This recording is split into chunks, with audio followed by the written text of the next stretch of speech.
if you have been aware that the tariffs have been placed, Trump is on some crazy stuff. I can tell you that right now.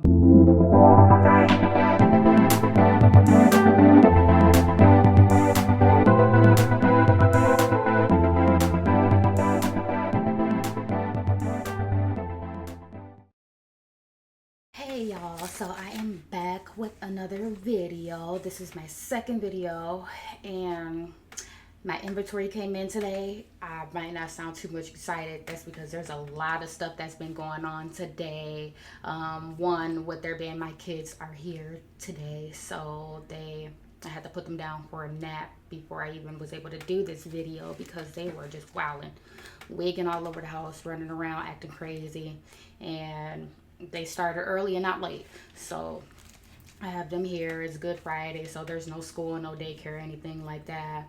And so I have to do the video while they're here. So right now they're trying to be quiet for me. They're down for their nap. And also got the inventory in, and I'm running around trying to make sure that I get my homework assignments in for this week. While spring break is in, so I can catch up on some stuff too. Graduation is right around the corner, and I need to make sure that all my requirements are met for that. So everything is pretty much exhausting right now, but I'm still trying to make sure that I get some content for you guys. So I know that I'm jumping right into it, but that's because the inventory did come today. So I'm going to do the video about a little bit about the inventory and answer some questions for you guys. So we're gonna hop right into it.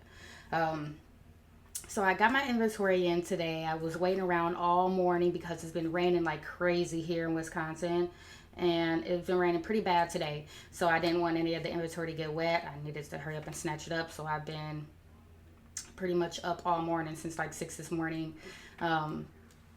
just making sure that I get the inventory here and in good condition, and because of the weather. But we're going to jump right into it. As far as this inventory, I'm going to answer a couple of questions as far as inventory.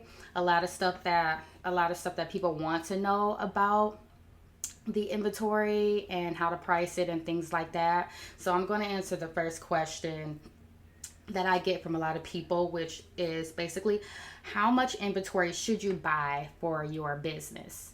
Now, that was a good one. When I first started, I was really, with all this stuff that I had to think about and plan, inventory was kind of a tough one for me because I didn't really know where to start.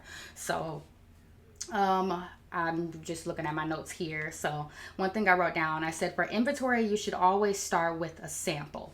Now, the reason for you to always start with a sample is because you don't want to buy something that you don't like. So say, for example, you want to buy this piece of item, or you want to buy some inventory and you think this two-piece looks really good, but you don't really know what the material is like. Although it might have it listed on the site what the material might be, you still want to make sure that it's giving what it's supposed to give.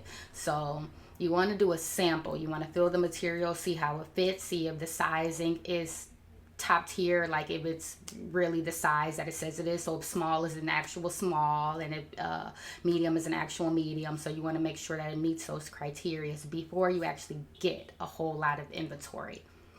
And that's the reason why, because you do not want to come out of pocket for extra expenses because that inventory or that product or that item is not up to your standards. You done bought plenty packages. Yeah, you really want to avoid that, because that's just maximizing your expenses, which honestly doesn't make sense, and you should always try to avoid that. It's kind of like the same thing as buying too much inventory, or pricing your inventory to where you really won't be able to see a profit. It's kind of like same thing like that. It goes hand in hand. I said to start with one package, and the reason why, and this is for each item. So say if you have like 5 different items that you do want to put out, you should only have, at least starting off as an e-commerce business, or starting off as a business period, as a retailer, for me, I would say the best idea is to start up with one package per each item. So say if you have a 2-piece jumpsuit, and you have a swimsuit, and you have a dress, you should have only one package of those. And the reason why is because you really don't want to start off with too much inventory and you're not you're not good with as far as like your marketing and promoting and being able to get all that inventory off, then it's just going to be sitting inventory, and that'll be another problem, because then you really don't want to be left with leftover inventory. Now, it's different from restocking, but if you can't get your inventory off, that's also still going towards unwanted expenses. So that's why I would say start off with one package. You want to test the waters a bit. You really don't want to head and dive deep first, just because you have the finances to do that. You still want to make sure that you're able to maximize your profit and that you actually understand what you're getting yourself into. Um, uh, this one I honestly should have said first. The amount of inventory that you should hold solely depends on your budget, your inventory budget, your finances. That's honestly the top thing that you really need to be focused on. So when you're getting your inventory, you want to make sure that you're staying within that budget. If you do not have an inventory budget, do not just start buying stuff. Don't just go out just buying anything because you want to add it to your store and all of this good stuff. You want to make sure you got a budget so you're not going over that. Everything that you're putting into should be separated anyway, expenses and all that stuff. You should have a budget for everything. That's how you be able to manage your finances. So make sure you have an inventory budget before you actually go out buying any inventory. Now, we're going to go into how to price the inventory. This is a bit different. This is a complex topic for a lot of people, because if you're anything like me, I hate math. I don't like math. I hate doing math, anything math equivalent. I'm not wanting to do it. It's because I feel like it takes a lot of time, and I'm just the type of person who can get sidetracked. So math isn't my thing, but it's really important when you're in the business industry to understand the basic math, which is very important. And I'm about to go through that with you right now. I'm gonna do an example of one of my inventory items that I have in stock right now, and I'm just going to use that pricing as an example so you can kind of get the understanding of everything. Okay, so when it comes to pricing your inventory, I would say starting off, it kind of just depends on what type of inventory you're getting. What exactly are you wanting to hold as far as inventory? Are you doing like luxury products, luxury wear, or are you doing more lounge wear or basic swimwear or some things along that line? That'll determine the price range that your inventory will be sitting in, and the profit margin, but pretty much the price range that your inventory will sit at. So because for example, with luxury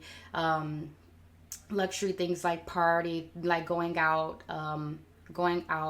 apparel and things of that sort, you can get a higher price range or get that maximum profit for that, because it's there's more that comes with that material. The material varies. There's more detail because there's different designers and things of that sort, and some of them could be like handmade, one of one, and it maximizes that profit that you can get from it. On the other hand, with loungewear is more simple, basic wear, which you wouldn't expect to be paying $65, $55 for basic loungewear. But again, it all just depends on your profit margin too. So what you want to make from that item, how much you want to make it and see as far as profit. But you do want to be realistic as well. You're giving this to consumers, and you want to make sure you can be able to meet them in the middle. And that's where I would say that's where it comes in as far as like affordable inventory, affordable products. So if you're going with more affordable products, you really wouldn't choose the maximum profit margin for that inventory. You kind of want to meet your customers in the middle as far as pricing that. When you want to price your inventory, one thing that I like to go into other websites as far as my competitors or people who are businesses that are selling anything similar to the products that I'm selling, and see what they're pricing their inventory at or that item at, and see if you can be able to match that price or put your product at a better price to be able to bring more consumers over your way for that product.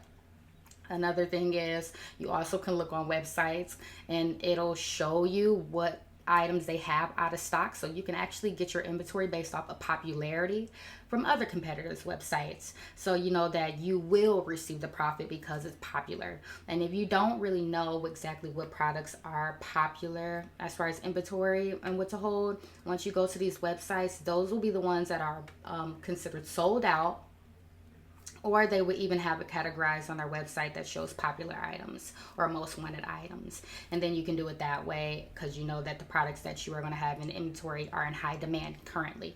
So that's a good idea as far as choosing your inventory too, and pricing your inventory.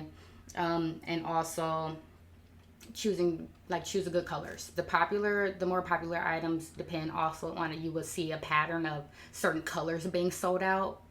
That'll also show you, let you know that that's popular, that specific item is popular, and in that specific color it is popular. So just in case you don't know what color you want to get as far as inventory, that'll let you know. Just a heads up, that's just a little bit of things that you can do as far as looking on other competitors' websites. It's a good strategy, honestly, truly, so you can actually see what's going on within the market as far as the products.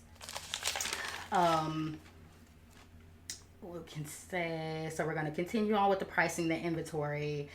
So I'm going to give you an example of exactly how we'll price the inventory. So I have a set in today, and I'm going to say with the set, it's a one-piece jumpsuit. So I'm going to read here so I just don't be sidetracked and don't forget where I'm at, and make sure that I'm understanding what I'm about to tell you guys. So when pricing your inventory, I'm going to do an example. So let's say I have this one jumpsuit that I'm liking that I want to add to my website, right? So that jumpsuit sells for about $13, $14. Let's say $13 for that piece. Now, like I said before in the beginning of this video, you don't want to start off with so many packages for that one inventory item. Try to start off with one to get your get your feet tested, get your feet wet. So one package for that item is about $13. Within a package, there would be about 6 pieces of that item. Varies from size. So there's different sizes, but in that one package, you'll receive 6 items total of that piece in different sizes. So that means that you'll be paying $13 a piece for each piece. So say you have 2 smalls, 2 mediums, and 2 large. That's 6. You'll be paying $13 for each of those pieces. So you would take that 13. So you would take that 13 times those 6 pieces, which gets you a total of $78. Now, to make sure that, because I believe everybody should be doing this if you're selling. So shipping, there's going to be a shipping cost. So I said it's about $78 for 6 pieces. For $13 a piece for 6 pieces, $78, right? Then you have to add on shipping. So it's going to cost money for that inventory to get here. So let's say shipping for that item, that one package, is about $40. So altogether, your total is $78 plus the $40 shipping fee is $118, right? So that's what you're paying in all, plus included shipping fees. So that's how you would price the inventory. But you want to make sure that you're also charging and getting your money back from those shipping fees. So you have to make sure to include that shipping amount. Divide that between those 6 pieces, and then you'll get your shipping fee that each person will pay for one of those items. So now, as far as the pricing and figuring out which inventory, how much you want to sell your inventory for, first you will have to find your profit margin. So as far as the profit margin just depends. That's basically what you want to sell your inventory or sell that item at. Now that really just ranges, but what I can say is that you do want to double your profit. You do not want it to be anywhere lower than 50%, because you won't be making any profit. So you want your profit margin to be anywhere from 50% on up. So you can have a minimum and then you can have a maximum, and that all just depends on how much you want to make from that item. So setting up your profit margin all depends on you. Mine's is around As far as my minimum profit margin is around 53%, and I really haven't chosen a maximum profit margin yet because I'm still going through the process of pricing and looking at the inventory because literally it just came in today. So I haven't really did my max profit margin, but I know that my minimum is around 54% as far as my profit margin. So once you get that, then you'll know exactly what you're going to be selling the pieces for. And like I said, you still want to make sure that you're being realistic. What type of inventory you're selling? Is it luxury? Is it laid back apparel? Is it seasonal apparel like summer? Or is it something that's, one of one, or it takes, a lot of detail with designers and things like that, where you can put more of the price up, the markup on that item. So like I said, it starts with that first. Make sure you have a budget for your inventory. Make sure you know the profit margin, and make sure you know exactly what type of inventory you're selling, and what because that's basically like saying what type of target audience, that's basically understanding your target audience. So that goes hand in hand too. You want to make sure that those actually are interchangeable.